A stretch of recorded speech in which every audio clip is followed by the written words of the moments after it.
High বন্ধুরা, পাহাড়ের ভিতরে একটা গ্রামের ভিতরে আইছি। গ্রামটা অনেক সুন্দর আর বাড়িগুলা মানে অসাধারণ অসাধারণ বাড়িঘর করছে। এই যে দেখেন বাড়িঘর, এরকম বাড়িঘর ভাই আমাদের ঢাকা শহরও করতে না, নেত্রকোনা শহরও করতে না। এই যে ঘরগুলা দেন পাথর দিয়ে করছে, সব ঘর এই যে সব পাথর দিয়ে করছে ঘর, এইভাবে ওয়াল করছে।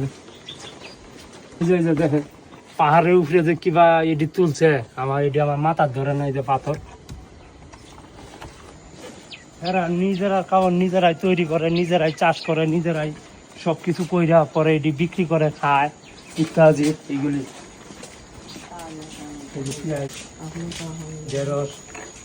Thank you. কিয়া কফি উঠবে উঠবে উঠবে।